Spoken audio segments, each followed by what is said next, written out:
ओम साई राम। साईं बाबा के सभी भक्तों को साई राम। आप सभी का बहुत बहुत धन्यवाद। A very big thank you. आपने बाबा का श्री साई सच्चरित्र मेरे वीडियोस के द्वारा सुने, उन्हें लाइक और शेयर किए। Baba bless you all with his love and affection.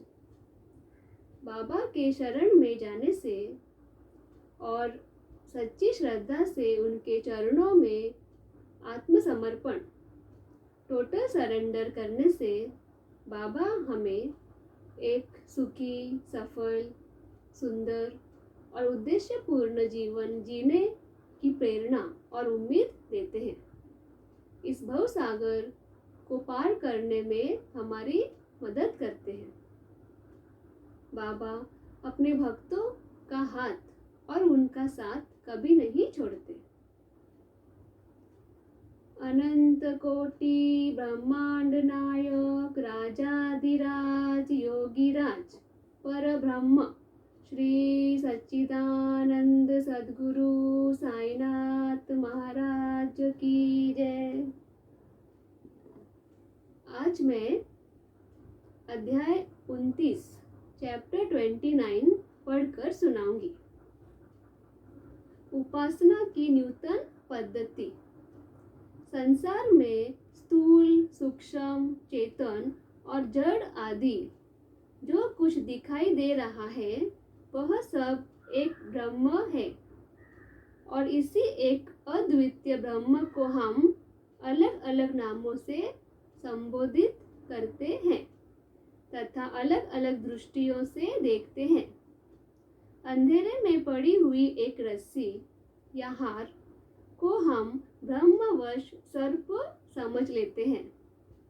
वैसे ही हम समस्त पदार्थों के केवल ब्रह्म स्वरूप को ही देखते हैं, न कि उनके सत्य स्वरूप को। एकमात्र सद्गुरु ही हमारी दृष्टि से माया का आवरण दूर कर हमें वस्तुओं के सत्य स्वरूप का उचित दर्शन करा देने में समर्थ है। श्री हेमाड पंत, जो इस पुस्तक के लेखक हैं, उनके द्वारा वर्णित इस सर्वथा नूतन पद्धति के अनुसार कि सद्गुरु के पैर धोने के निमित्त आनंद अश्रु के उष्ण जल का प्रयोग करो, उन्हें सत्य प्रेम रूपी चंदन का लेप करो, दृढ़ विश्वास रूपी वस्त्र पहनाओ तथा कोमल और एकाग्र चित्त रूपी फल उन्हें अर्पित करो। भाव रूपी तिलक उनके श्री मस्तक पर लगाओ। भक्ति का वस्त्र पहनकर अपना मस्तक उनके चरणों पर रखो। इस प्रकार श्री साईं को समस्त आभूषणों से विभूषित कर अपने को उनके सर्वस्व निछावर कर दो। इस प्रकार आनंददायक पूजन कर उनसे प्रार्थना करो, हे साईं, हमारी प्रवृत्ति अंतर्मुखी बना दो, सत्य और असत्य का विवेक दो तथा सांसारिक पदार्थों से आसक्ति दूर कर हमें आत्मानुभूति प्रदान करो। हम अपने शरीर और प्राण आपके श्री चरणों में अर्पित करते हैं। हे साईं, हमारे नेत्रों को तुम अपने नेत्र बना लो ताकि हमें सुख और दुख का अनुभव ही न हो। हे साईं, हमारे शरीर और मन को तुम अपनी इच्छा अनुसार चलने दो तथा हमारे चंचल मन को अपने चरणों की शीतल छाया में विश्राम दो। अपने ही गुरु से अभिन्नता रखो। एक बार पंत नामक भक्त, जो एक अन्य सद्गुरु के शिष्य थे, उन्हें शिरडी पधारने का सौभाग्य प्राप्त हुआ। उनकी शिरडी आने की इच्छा तो न थी, परंतु मेरे मन कछु और है और विधाता के कुछ और वाली कहावत चरितार्थ हुई। वे रेल द्वारा यात्रा कर रहे थे, जहां उनके बहुत से मित्र व संबंधियों से अचानक ही उनकी भेंट हो गई। जो कि शिरडी यात्रा पर जा रहे थे। उन लोगों ने उनसे शिरडी तक साथ साथ चलने का प्रस्ताव किया। पंत यह प्रस्ताव अस्वीकार न कर सके। उन्होंने अपने सद्गुरु से शिरडी प्रस्थान करने की अनुमति लेकर सब लोगों के साथ शिरडी रवाना हो गए। वे प्रातःकाल वहां पहुंच गए और लगभग 11 बजे द्वारका माई गए। वहां पूजनार्थ भक्तों का एकत्रित समुदाय देख सबको अति प्रसन्नता हुई, परंतु पंत बेशुद्ध होकर वहीं गिर पड़े। तब सब लोग भयभीत होकर उन्हें स्वस्थ करने के समस्त उपचार करने लगे। बाबा की कृपा से और मस्तक पर जल के छींटे देने से वे स्वस्थ हो गए और ऐसे उठ बैठे जैसे नींद से जागे हो।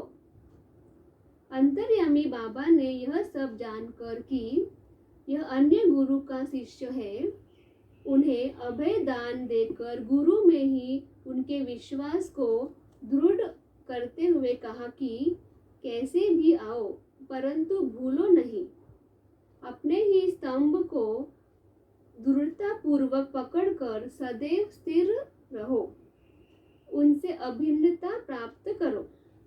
पंत तुरंत इन शब्दों का आशय समझ गए और उन्हें उसी समय अपने सद्गुरु की स्मृति हो आई। उन्हें बाबा के इस अनुग्रह की जीवन भर स्मृति बनी रही। हरिश्चंद्र पिथले की कथा। बंबई में हरिश्चंद्र पिथले नामक सद्ग्रस्त रहते थे। उनका पुत्र मिर्गी रोग से पीड़ित था। उन्होंने अनेक प्रकार की देशी व विदेशी चिकित्साएं कराई, परंतु उनसे कोई लाभ न हुआ। अब केवल यही उपाय शेष रह गया था कि किसी संत के चरण कमलों की शरण ली जाए। पितले ने सन 1910 में दासगणु कीर्तन सुना और उन्हें ज्ञात हुआ कि श्री साईं बाबा के केवल कर स्पर्श और दृष्टि मात्र से ही असाध्य रोग समूल नष्ट हो जाते हैं। तब उनके मन में भी श्री साईं बाबा के शुभ दर्शन की तीव्र इच्छा जागृत हुई। यात्रा का प्रबंध कर भेंट देने हेतु फलों की टोकरी लेकर पत्नी और बच्चों सहित वे शिरडी पधारे। मस्जिद पहुंचकर उन्होंने चरण वंदना की तथा अपने रोगी पुत्र को बाबा के श्री चरणों में डाल दिया। बाबा की दृष्टि उस पर पड़ते ही उसमें एक विचित्र परिवर्तन हो गया। बच्चे ने आंखें फेर दी और बेशुद्ध होकर गिर पड़ा। उसके मुंह से झाग निकलने लगे तथा शरीर पसीने से भीग गया और ऐसी आशंका होने लगी कि उसके प्राण निकलने ही वाले हैं। यह देखकर उसके माता पिता अत्यंत निराश होकर घबराने लगे। बच्चे को बेहोशी तो अवश्य आया जाया करती थी, परंतु यह वाली दीर्घ काल तक रही। माता की आंखों से आंसुओं की धारा बह रही थी।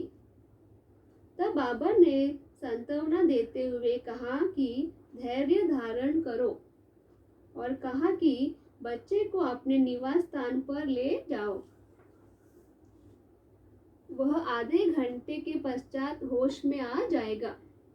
तब उन्होंने बाबा के आदेश का तुरंत पालन किया। बाबा के वचन सत्य निकले। बच्चा स्वस्थ हो गया और पितले परिवार को महान हर्ष हुआ और उनका संदेह दूर हो गया। श्री पितले अपने धर्म पत्नी सहित बाबा के दर्शन को आए और अति विनम्र होकर आदर पूर्वक चंदन वंदना करने लगे। मन ही मन वे बाबा को धन्यवाद दे रहे थे। तब बाबा ने मुस्कुराकर कहा कि क्या तुम्हारे समस्त विचार और शंकाएं मिट गई?